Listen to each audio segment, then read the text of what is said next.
你见过什么样的中国？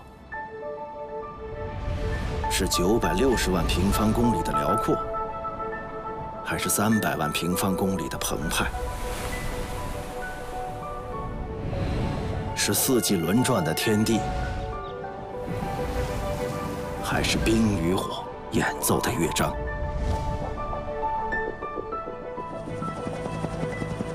像鸟儿一样离开地面，冲上云霄，结果超乎你的想象。前往平时无法到达的地方，看见专属于高空的奇观。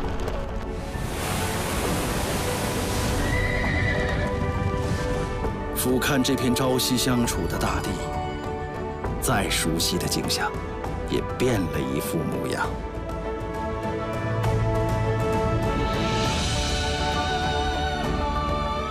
从身边的世界，到远方的家园，从自然地理到人文历史，50分钟的空中旅程，前所未有的极致体验。从现在开始，你和我们一同飞跃。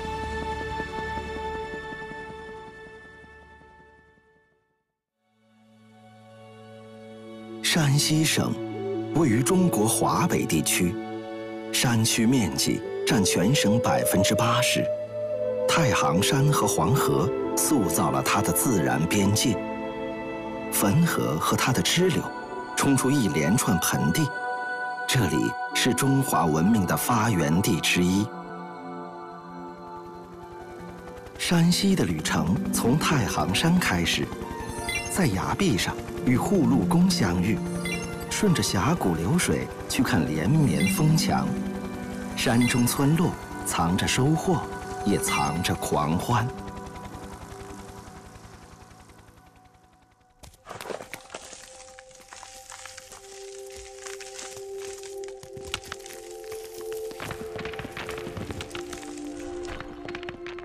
蜘蛛人，我们并不陌生，但这次遇见是在数百米高的崖壁上。崖壁总被风雨侵蚀，剥落的碎石有可能砸中下方公路。蜘蛛人的工作就是排除这些危险。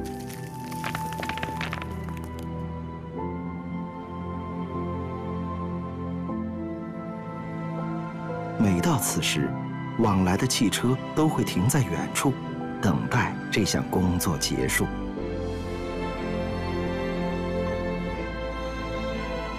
这里是太行山。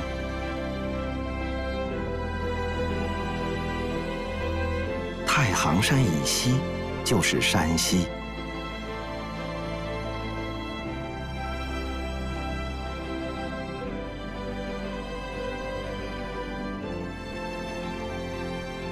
王莽岭，海拔1665米。它和无数座相似的山峰组成一个巨大的台阶。上了台阶，便上了黄土高原。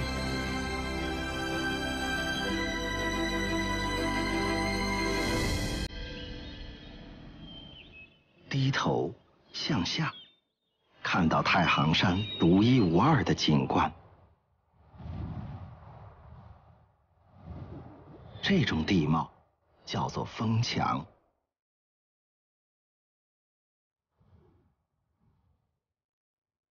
太行山有着地球上最长的峰墙。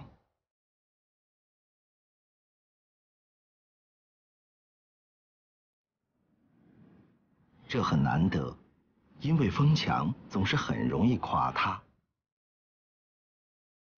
缺水少土，植被难以附着，风雨严寒，皴裂岩石皮肤，地震还是这里的常客，随时抖落碎屑。峰墙越来越薄，最终留下这些站立山巅的峰丛。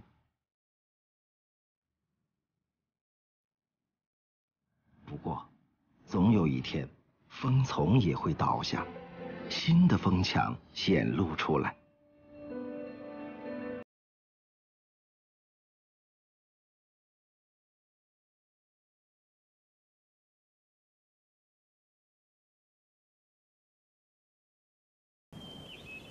飞行降低的时候，会听到此起彼伏的汽笛声。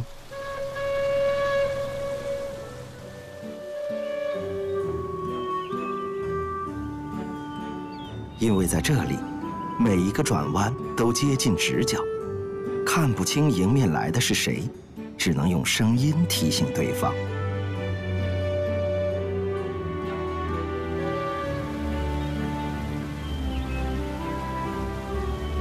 这里还是平原的时候，河道就是九曲回肠的样子。后来，太行山拔地而起，河流依旧向下侵蚀。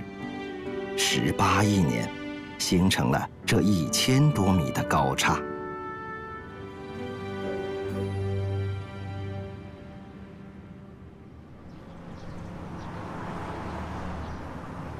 蜘蛛人终于完成工作，汽车开始通行。这条路是山下的西崖沟村民用锤子和钢钎花了30年凿出的生命之路。7500米挂壁公路1/5是隧道，挂在600米的悬崖上。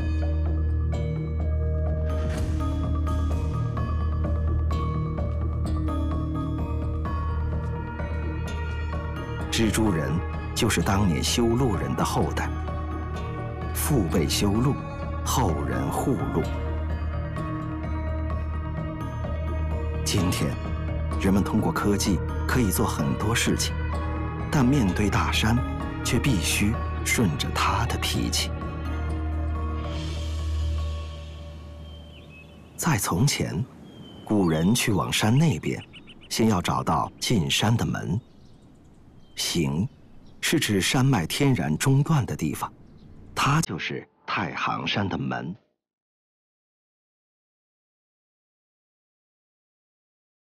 白行古道，海拔高差300米，却不能有一个台阶，因为2500多年来，战车和货车都要从这里通过。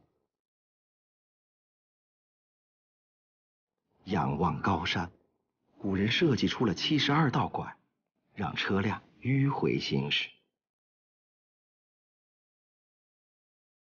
行至最高处，依旧越不过山峰。古人开始沿山修路，直到50年前，一条新的公路修到了古道下方，相似的轨迹，接纳新的旅人。白行古道终于不再匆忙，时间也把山门轻轻掩上。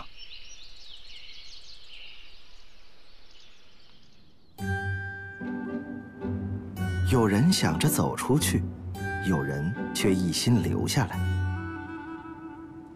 悬崖上有一群高人，住得非常高，也非常险。生活在1300多米的空中，村里人早就很坦然。600多年前，他们的祖先来此避祸，开启了绝壁上的生活。山里最缺的是土地，最不缺的是石头。岳家寨人就用石头围出梯田，即便最窄处只有2米。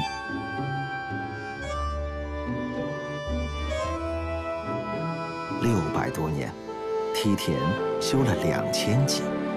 虽然一些地方永远见不到阳光，但土一定要全部留住。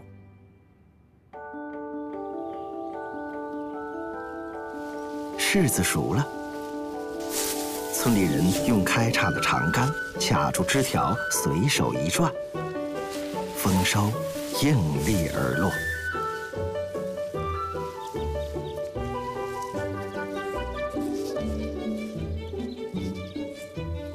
丹调的悬崖生活，摘柿子是件快乐的事儿，全家必须一起出动。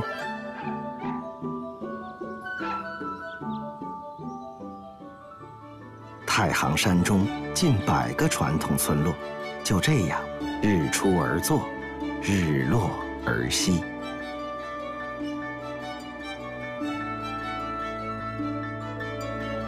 但有时，山里的生活也会很刺激。城墙上有一群勇敢者，总是与火较劲。废铁下脚料要烧到1600摄氏度，温度不够，铁水是常见的红色，继续烧，铁水会变白。打铁花就是打白不打红。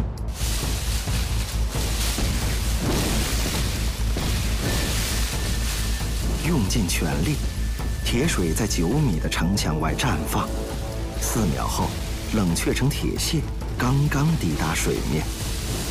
但总有铁水落在身上，山里人根本不会计较。要做的就是用尽全力，下一次打得更高、更散。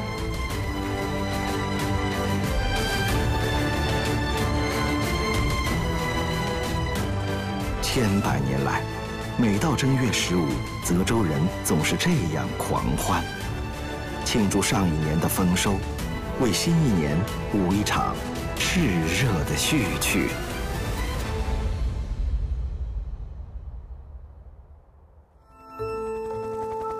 接下来，趁黄河结冰，来赶一场速滑比赛，在中元节放下祝福与思念，瀑布不断后退，河流捧出良田。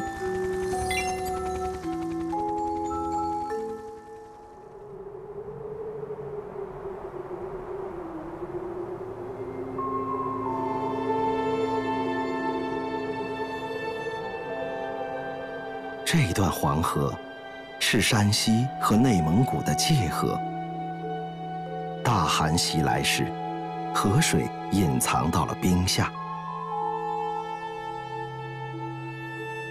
白色的江边是冰封前最后的波浪，水变成冰，体积就会增大，相互拥挤，产生裂痕。现在是零下30摄氏度。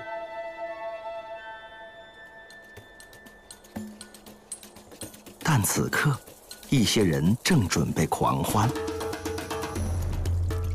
浇水修补冰面，扫除多余冰渣，最后再进行抛光。特殊的准备工作是为了一场比赛。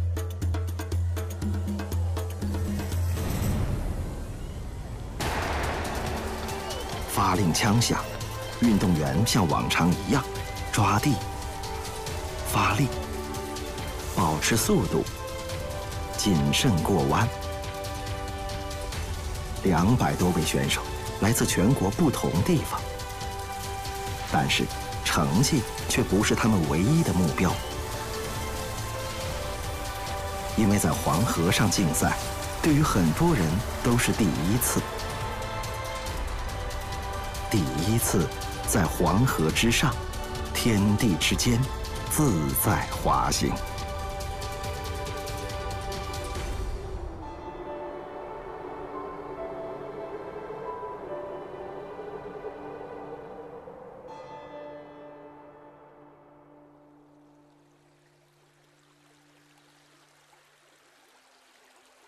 流淌的黄河，是河曲人寄托思念的方式。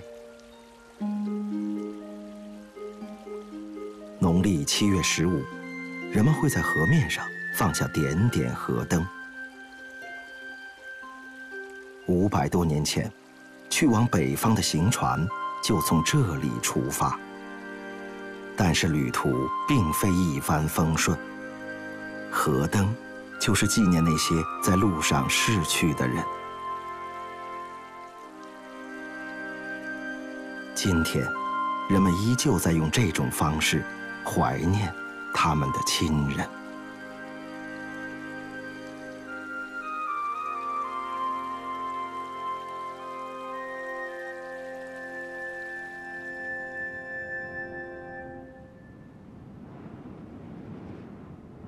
据记载，4000年前的壶口瀑布就在下游这座小岛的位置。后来的人们不断记录黄河，发现瀑布始终在向上游移动。河水裹挟泥沙，就像一块流动的沙质，不断打磨河床的台阶。每一秒，壶口瀑布都发生着改变。黄河水就这样奔涌倾泻，永无停歇。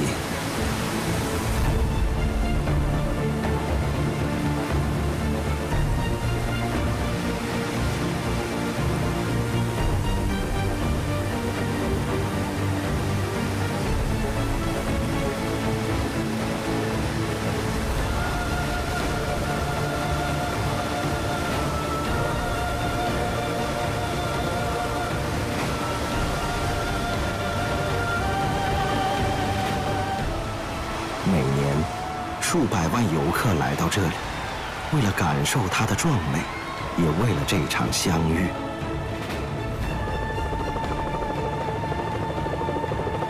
因为终有一天，在上游的某个地方，壶口瀑布将渐渐平缓，以致消失，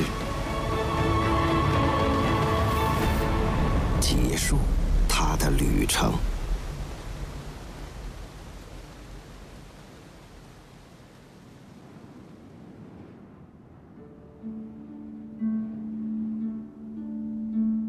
告别了壶口的澎湃，黄河在石楼湾画出了最柔美的身姿。这段黄河，希望在迷宫般的大山中突围，无奈坚石挡住了去路。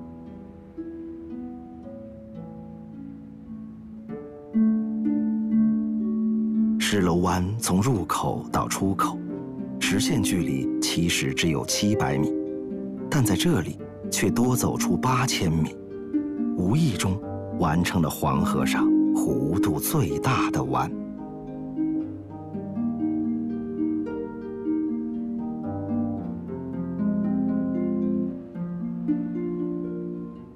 继续流淌，黄河依旧顺着山脚蜿蜒前行。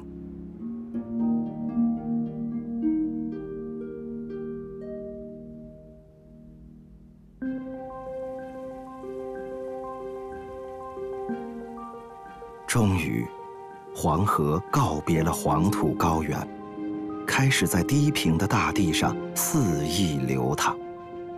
流速减缓，泥沙沉积，河道摇摆，周而复始，然后形成了眼前这片冲积平原，平原又变成了沃土良田。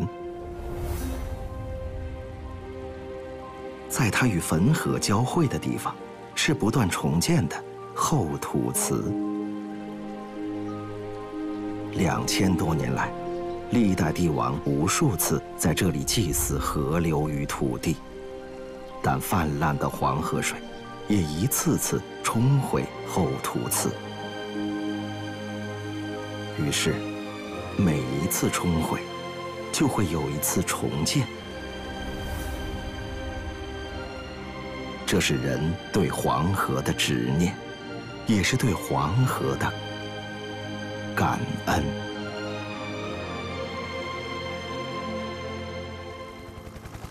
继续飞行，七彩盐湖中有持续1000年的劳作。汾河冲击出平原，大院里炊烟飘散，古城中生活如常。大槐树一直等待他乡的故人。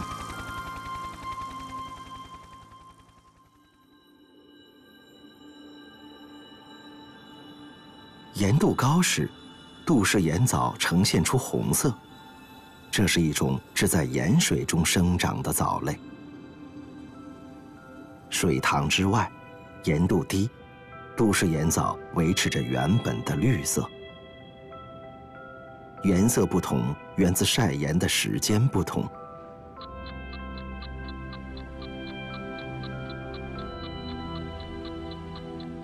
这里是山西最大的湖泊运城盐湖。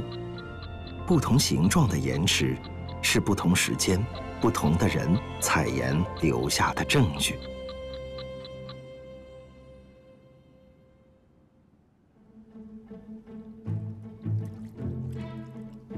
4000多年前，人类和盐湖就已经相遇。阳光下的盐不断结晶，大地上的人不断采集。打包，装车，去向远方。人与时间，让盐湖的色彩发生改变。发现自然，依附自然。盐湖一如往常，人代代相随。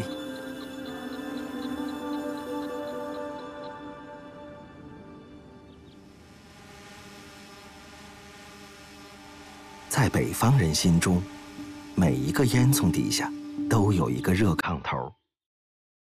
一个家族，烟囱越多，房子就越多，人丁越兴旺。从元代起，临时王家不断竖起新的烟囱，房子从一间一院变成了一座城。只是王家还嫌小，最终他们把家建成了5座城。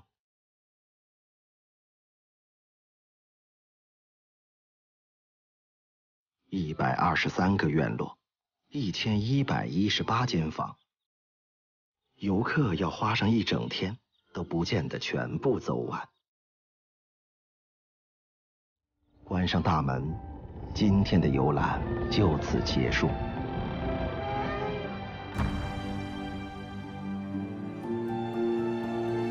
高高的院墙后，城再大，也是一个一个小小的家。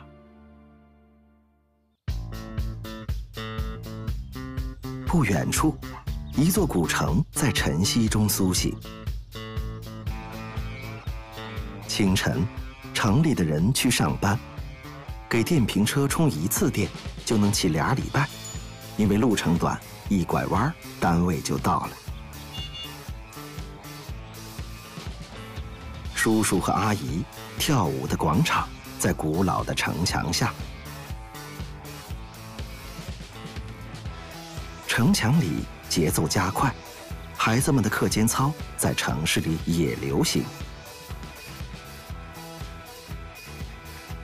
在这里，快递可以直接进院，只是看到无人机，主人有些诧异。这有什么可拍的？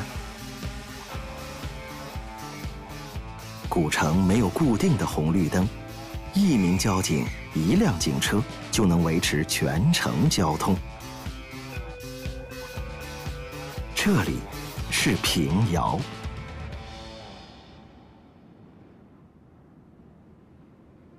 上世纪末，平遥古城被列入世界文化遗产名录，原因是保存了中国古代城市所有的特征。但在古城人看来，明代的县衙、金代的大殿不过是他们的老邻居。2700多年的古城，600多年的听雨楼，不仅听见雨声，还听见平遥人的锅碗瓢盆，喜怒哀乐。或许是因为有人，我们才能看到一座活着的古城。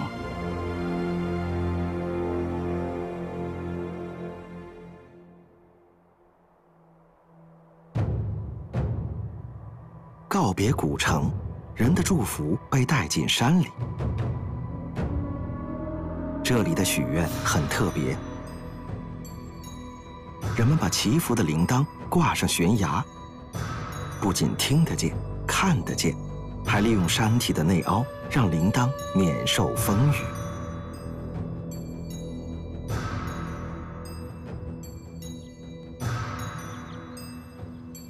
在100米高的绝壁挂铃铛，无处借力，看上去很凶险，但恰好成为挂铃人施展的舞台。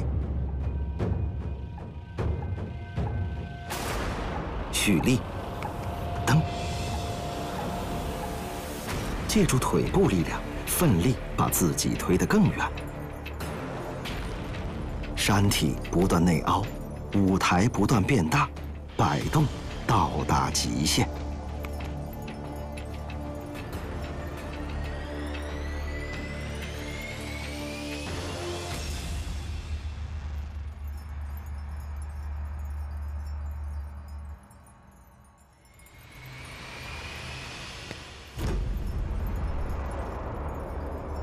钢钎止住冲劲，倾斜45度，挂点足够牢靠。山风掠过，铃声作响，人们的祝福在天地间回荡。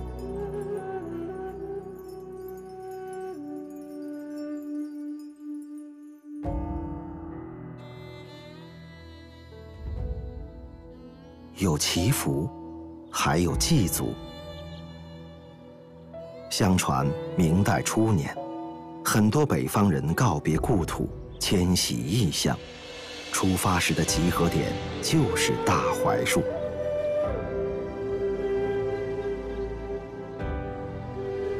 高大挺拔的槐树，在中国北方很常见。那些后来定居他乡的人，每当看到槐树，总会思念故乡。在中国历史上，这样的迁徙不止一次。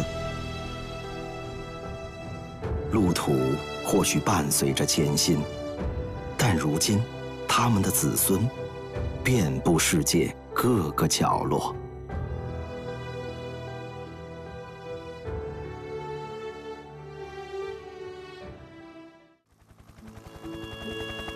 山西北部沉寂的火山旁，人类步履不停。古老的石窟里，隐居的造像将被看到。高山上重重防守，关口外游子前行。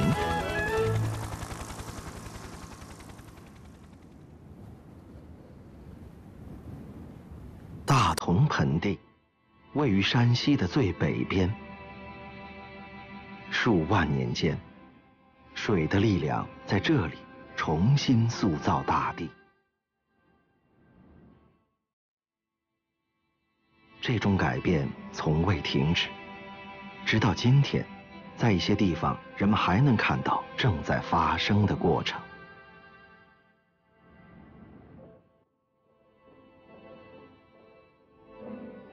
流水切割大地，形成沟谷。上游土柱厚实而粗壮，到了中下游，水流汇集，力量增大，土柱的腰身被侵蚀得纤细。沙质的粘土很脆弱，每次下雨，甚至一阵风，都可能带走一些土。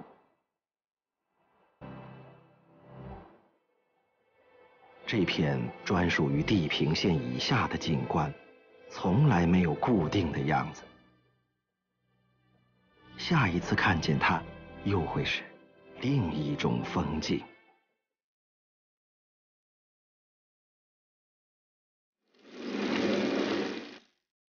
参加这场比赛的选手，不仅为了更好的成绩，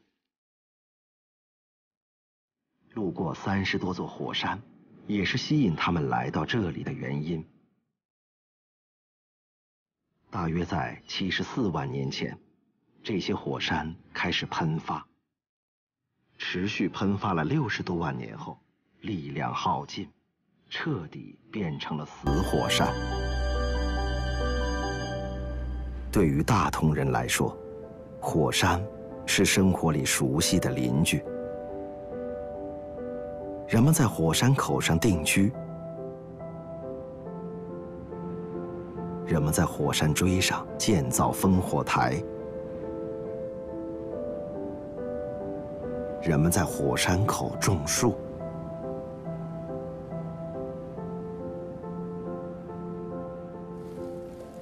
火山早已停下了脚步，但人仍在继续前行。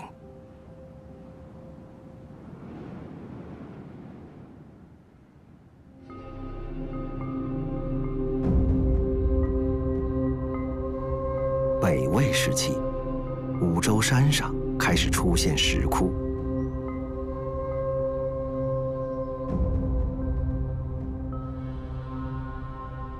石窟中大大小小的造像加起来超过5万尊，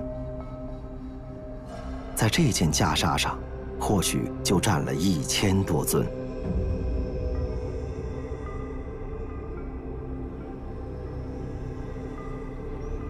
石窟外面原本有木质建筑，叫做木构窟檐，它们在岁月的侵蚀下垮塌。如果没有阶梯，人们很难登上断崖，看到200余座中小型石窟里的容貌。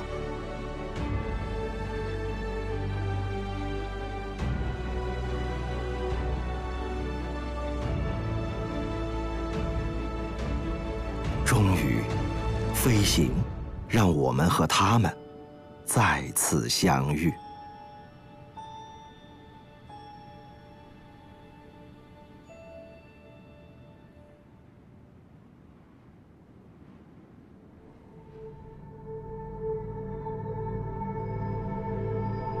这里的明长城就像是一道分界线，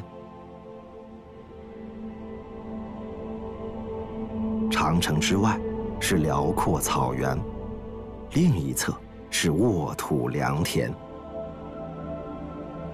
几百年前，这里是明王朝的9边重镇之一，而山脚下的沙湖堡就是重镇之中的堡垒。只是，很多人对于它的记忆却是送别。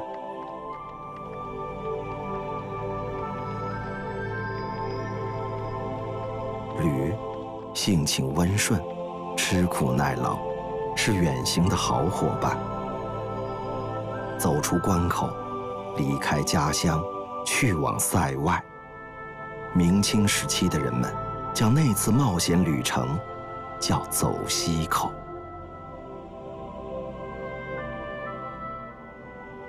亲人送到沙湖口，互道珍重，就此告别。从此天各一方。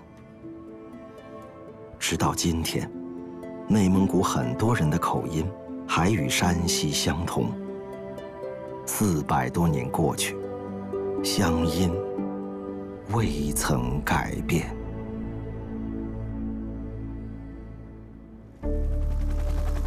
这是一片充满能量的土地，煤炭开采后被送往全国各地。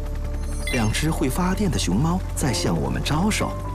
70年，一片荒漠可以变成森林。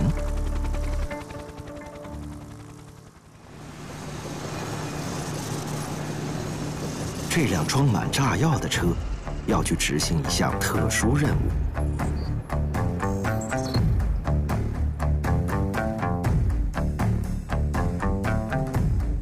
山西将近40%的土地下都有煤，其中有一些藏得很浅。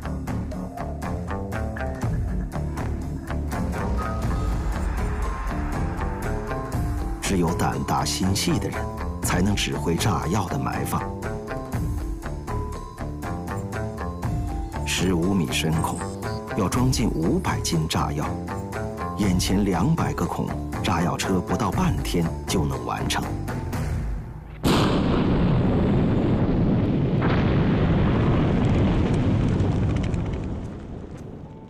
烟雾散去，碎石之下就是煤层。轮到重型卡车登场了。它们有3层楼高，与身材相当的挖掘机一同协作，平均每天运出5.5万吨煤。而山西原煤的产量每年都有近10亿吨。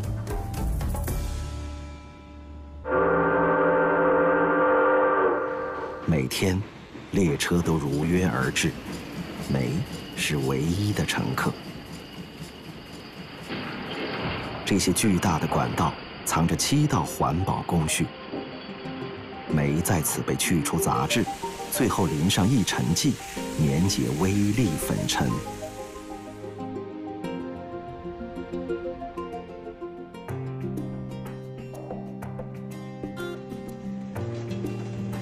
车头已进站，车尾还在远方，总长1300米，但这还不够长。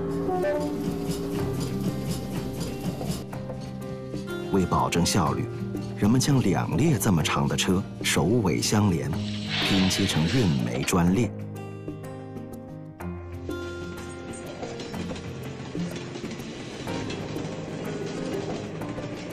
一列车就能满足约3000户居民1年的用电。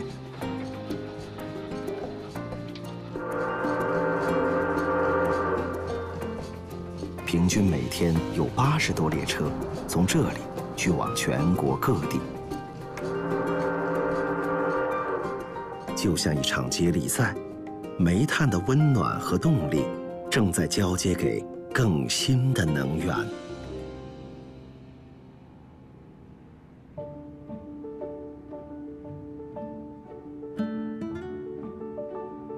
地面上有只熊猫在向我们招手。啊，不是2只。1800多亩盐碱地，支撑起17万块太阳能光伏组件。2只充满能量的熊猫宝宝，每年生产的电力能保证3.4万个家庭1年的用电。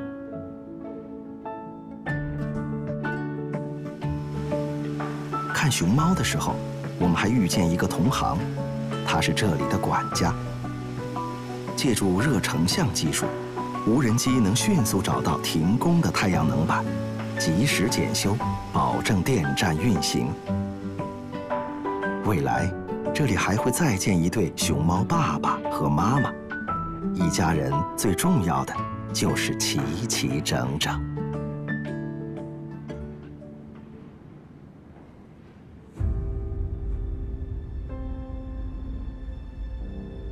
产好的电一刻都不能停留，电力工人爬上70米高空，为这条电力高速公路进行体检。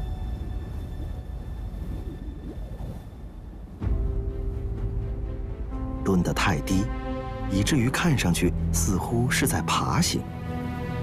高空风大，为了安全，工人必须降低重心，保持平衡。好不容易开始直立行走，走着走着，一位同伴挡住了去路。打声招呼，直接越过边缘的高压线，不必担心，有安全绳的保护，万无一失。狭路相逢的空中，只有默契协作，才能乾坤大挪移。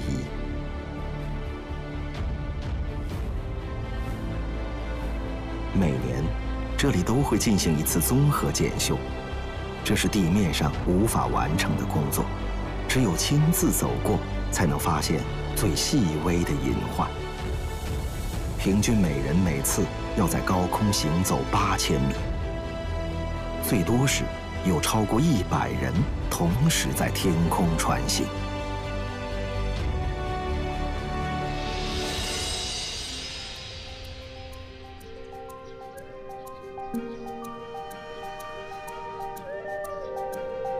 右峪曾经风沙肆虐，土地荒芜，有人断言这里不适宜人类居住。但不甘心的右峪人却打算把荒漠变绿洲。从种下第一棵树到今天，整整过去70年，又与百姓接力传承，森林覆盖率从不到0.3%提高到54%。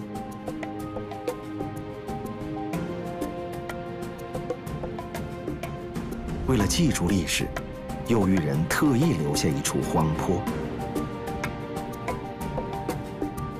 但周边的森林却不愿看到曾经的荒凉，空气湿度不断增高，草种随风自然蔓延，荒坡被绿色覆盖。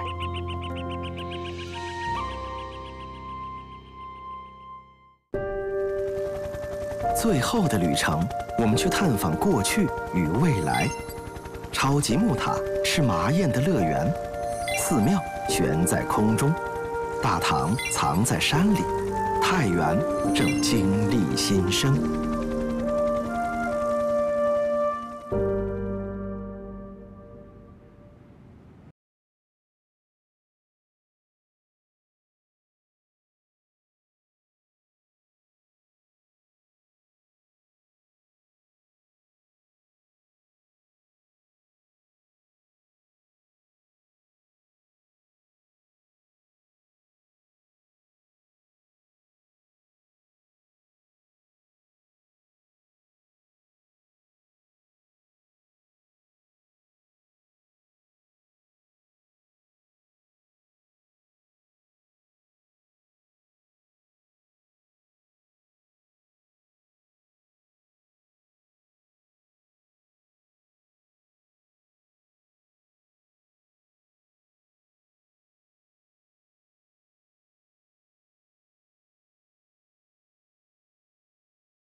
缝隙可以吸收各种外力。地震来过40多次，木塔每一次都从容消解。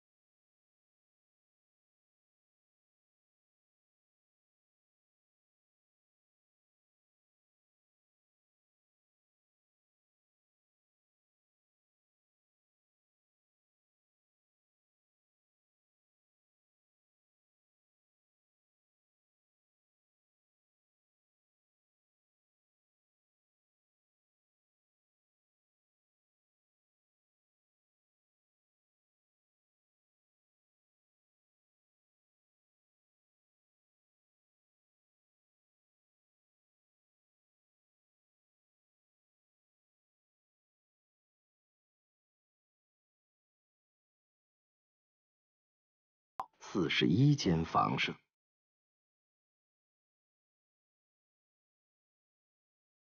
中国匠人的想象力把悬空寺藏进空中。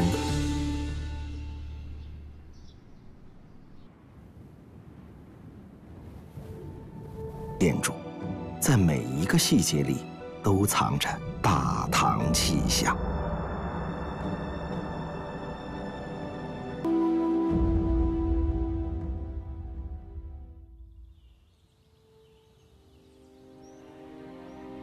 400多年前，永坐寺双塔建成。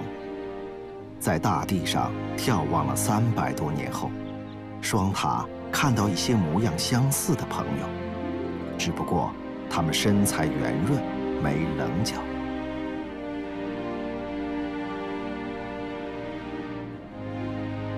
巨大的地下煤炭储量，让山西成为中国重要的工业和能源基地。烟囱就像太原人的老朋友，大伙儿一起工作，一起生活。但老朋友也不可避免地带来污染。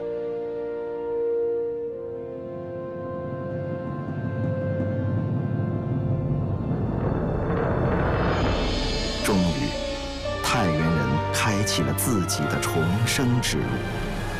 这座城市可以在1年内拆掉11663根黑烟囱，越来越多的高污染、高耗能产业告别太原。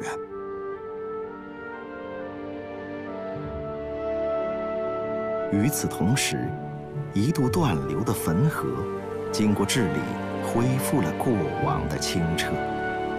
人们沿着河流，修建了30千米长的公园，这个长度每年还在不断增长。绿色一直延伸，一些充满设计感的建筑，带着低碳、环保、节能的理念，正成为这座城市新的地标。